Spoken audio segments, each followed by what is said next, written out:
வணக்கம் and welcome to delight cinemas. இன்னைக்கான இந்த அப்டேட்ஸ் வீடியோவில் ஃபஸ்ட்டு நம்ம பார்க்க போகிற அப்டேட் எந்த படத்தை பற்றி அப்படின்னு பார்த்தீங்கன்னா, இப்போ தியேட்டர்ஸில் பயங்கரமாக பெர்ஃபார்ம் பண்ணிட்டு இருக்கிற துரந்தர் பார்ட் 2.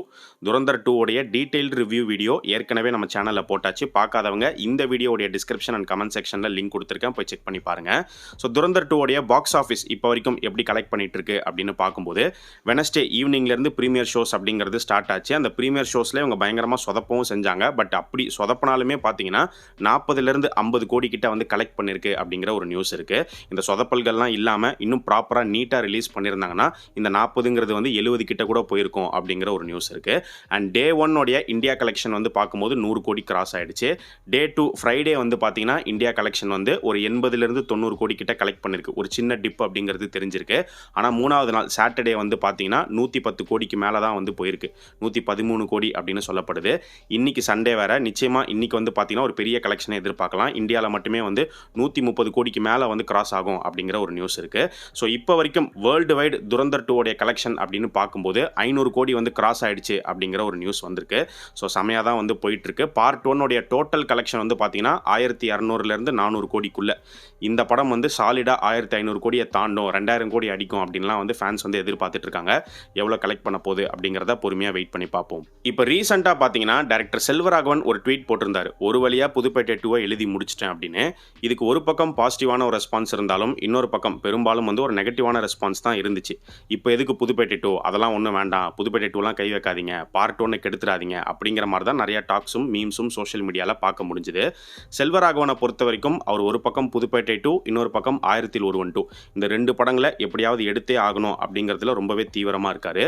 ஸோ புதுப்பேட்டை 2 பற்றி இதுக்கு முன்னாடி வந்த நியூஸ் என்னன்னு பார்த்தீங்கன்னா, கொக்கி குமார் ஸ்டோரியோடைய கண்டினியூஷனாக வந்து இல்லாமல் கொக்கி குமாரோடைய பையன் அந்த குழந்தையோடைய ஸ்டோரியாக தான் புதுப்பேட்டை 2 வந்து இருக்க போகுது அப்படிங்கிற மாதிரி தான் நியூஸ் வந்துச்சு. ஸோ அந்த குழந்தையாகவும் தனுஷ் தான் நடிப்பார்.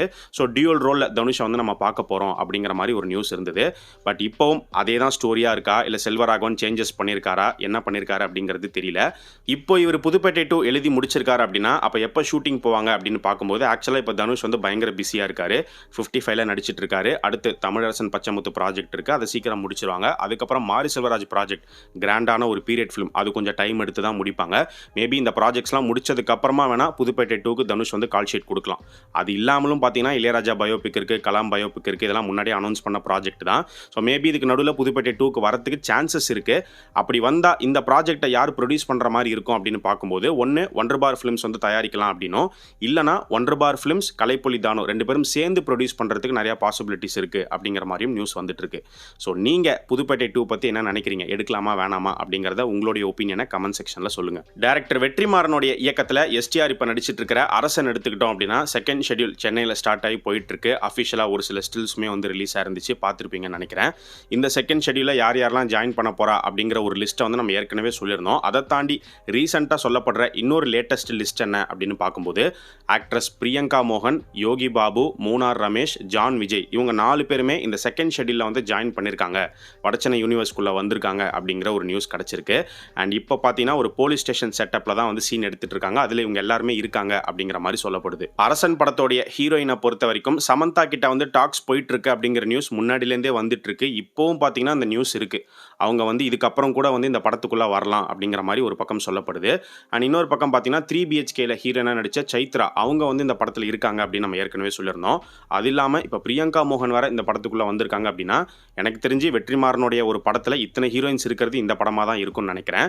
வெற்றிமாறன் ஸ்டைலில் தான் இந்த அரசன் வந்து இருக்க போகுது. பட் அதை தாண்டி அவர் ஸ்டைல்லேருந்து விலகி ஒரு சில விஷயங்கள் அன்எக்ஸ்பெக்டடாக நம்ம இந்த படத்தில் பார்க்கலாம் அப்படிங்கிற மாதிரி தான் தோணுது. ஆக்டர் சூர்யா நடிச்சிருக்கிற கருப்பு படம் எடுத்துக்கிட்டோம் அப்படின்னா ஒரு வழியாக நாங்கள் மே 14 படத்தை ரிலீஸ் பண்ண போகிறோம் அப்படிங்கிற அஃபிஷியல் ரிலீஸ் டேட்டை வந்து இப்போ ரீசெண்டாக கன்ஃபார்ம் பண்ணியிருந்தாங்க. அண்ட் இப்போ மூவி டீம் வந்து பார்த்தீங்கன்னா இந்த படத்தோடைய ரைட்ஸை வந்து யார் யார் வாங்கியிருக்கா அப்படிங்கிற அந்த லிஸ்ட்டை வந்து ஒவ்வொன்றா வந்து விட்டுட்டே வராங்க. ஸோ அடுத்து வந்து பார்த்தீங்கன்னா படத்தோடைய செகண்ட் சிங்கிள் அனௌன்ஸ்மெண்ட் தான் வரப்போகுது. அது இன்னிக்கோ இல்லை நாளைக்குள்ளே வந்துடும் அப்படிங்கிற மாதிரி சொல்லப்படுது. இந்த கருப்பு படம் வந்து ஒரு ரூட்டடான ஒரு சூப்பர் ஹீரோ ஸ்டைலில் ஆர்ஜே பாலாஜி எடுத்திருக்காரு அப்படிங்கிற ஒரு நியூஸ் இருக்குது. ஒரு டைமில் பார்த்தீங்கன்னா தளபதி விஜய் மீட் பண்ணி ஆர்ஜே பாலாஜி ஒரு ஸ்டோரி சொல்லியிருந்தாரு. அந்த கதை வந்து கருப்பு தான் அப்படிங்கிறத இப்போ அவரே கன்ஃபார்ம் பண்ணியிருக்காரு. ஸோ ஒவ்வொரு டைமும் இந்த ஸ்டோரி வந்து டெவலப் ஆகி வந்துட்டே இருந்திருக்கு. இப்போ அது கருப்பு படமாக சூர்யாவுக்கு வந்து அமைஞ்சிருக்கு அப்படின்னு தான் சொல்லணும். எஸ்டிஆர் இந்த கருப்பு படத்தில் சாய் அபேங்கரிசியில் ஒரு பாட்டு பாடியிருக்காரு. அந்த பாட்டு செகண்ட் சிங்கிளாக ரிலீஸ் பண்ணலாம்னு நம்ம ஏற்கனவே சொல்லியிருந்தோம். இப்போவும் அதே அதே நியூஸ் தான் வந்துட்டு இருக்கு. ஸோ அந்த சாங் செகண்ட் சிங்கிளாக ரிலீஸ் ஆகிறதுக்கு நிறைய பாசிபிலிட்டிஸ் இருக்கு. சீக்கிரமே அஃபிஷியல் அப்டேட் வந்து நம்ம எதிர்பார்க்கலாம். அண்ட் இதுக்கடுத்து சூர்யா இப்போ நடிச்சிட்டு இருக்கிற சூர்யா 47 எடுத்துக்கிட்டோம் அப்படின்னா ஷூட்டிங் ஸ்டார்ட் ஆகி போயிட்டு இருக்கு. நசிரியா அவங்க தான் அந்த படத்தில் ஃபீமேல் லீடாக நடிக்கிறாங்க, ஷூட்டிங்கில் ஜாயின் பண்ணிட்டாங்க. ஸோ இந்த சூர்யா 47ல் சூர்யா நசிரியா இவங்களுக்கான சைல்ட்ஹுட் போர்ஷன் ஒன்று இருக்கு அப்படிங்கிற நியூஸ் இருக்கு. அதாவது எப்படி ரெட்ரோ படத்தில் வந்து ஹீரோயினுக்கு வந்து சைல்ட்ஹுட் போர்ஷன் இருக்கும், சின்ன வயசுலேயே அவங்க மீட் பண்ணிட்டாங்க அப்படிங்கிறத காமிச்சிருப்பாங்களோ அதே மாதிரி ஒரு போர்ஷன் இந்த சூர்யா 47லையும் இருக்க போகுது. அது இனிமேல் தான் எடுக்க போகிறாங்க அப்படிங்கிற மாதிரி சொல்லப்படுது. அண்ட் மலையாளம் ஆக்டர் நஸ்லின் பார்த்தீங்கன்னா இந்த படத்தில் ஒரு முக்கியமான கேரக்டர் ப்ளே பண்ணுறாரு. அவருடைய கேரக்டர் வந்து பயங்கர இன்ட்ரெஸ்டிங்காக இருக்கும், செமையான ஒரு கேரக்டரைசேஷனாக வந்து கிரியேட் பண்ணியிருக்காங்க அப்படிங்கிற ஒரு நியூஸும் இருக்குது. சூப்பர் ஸ்டார் ரஜினிகாந்த் இப்போ நடிச்சிட்டு இருக்கிற படம் Jailer 2. So Jailer 2 movie team வந்து அடுத்து ஷாருக் கான் கேமியோ போர்ஷன் எடுக்க போகிறாங்க, அவருக்காக வெயிட் பண்ணிட்டு இருக்காங்க. நம்ம ஏற்கனவே சொல்லியிருந்தோம். அதுக்கப்புறம் கிடைச்ச அப்டேட் என்னன்னு பார்த்தீங்கன்னா ஷாருக் கான் இந்த படத்தில் வந்து காப்பா அப்பியர் ஆக போகிறாரு அப்படிங்கிற நியூஸ் வந்துருந்துச்சு.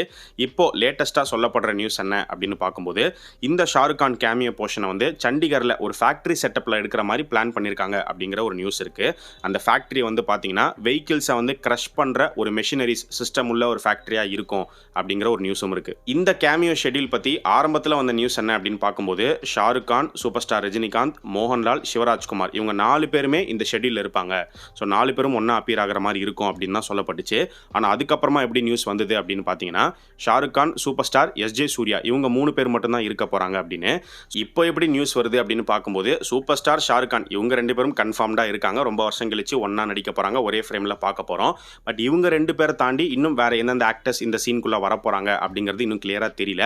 அது சீக்கிரமே தெரிய வரும்னு நினைக்கிறேன். வெயிட் பண்ணி பார்ப்போம். தளபதி விஜய் நடிச்சிருக்கிற ஜனநாயகன் படம் எடுத்துக்கிட்டோம் அப்படின்னா ஒரு வழியாக ரிவைசிங் கமிட்டி மார்ச் 17 படத்தை பார்த்து முடிச்சிட்டாங்க. ஸோ அவங்க படம் பார்த்து முடிச்சுட்டு பெருசாக கட்டு கொடுத்த மாதிரி தெரியல. ஆனால் வந்து ஒரு சில டயலாக்ஸ் மட்டும் மியூட் பண்ண சொல்லியிருக்காங்க அப்படிங்கிற நியூஸ் கிடச்சிருக்கு. ஸோ சென்சார் கிடச்சிரும், யூஏ சர்டிஃபிகேட் தான் வரும் அப்படிங்கிற மாதிரி எதிர்பார்க்கப்படுது. பட் எப்போ கொடுக்க போகிறாங்க அப்படிங்கிறது தெரியல. அவங்க படத்தை பார்த்து முடிச்சு ஒரு குறிப்பிட்ட டைம் ஒரு 2 வீக்ஸ்க்குள்ளே வந்து பார்த்தீங்கன்னா சென்சார் இஷ்யூ பண்ணி ஆகணும்.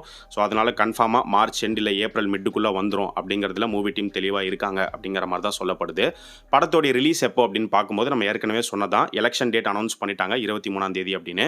ஸோ எலெக்ஷன் முடிஞ்ச உடனே படத்தை ரிலீஸ் பண்ணுற மாதிரி தான் மூவி டீம் பிளான் பண்ணிட்டு இருக்காங்க.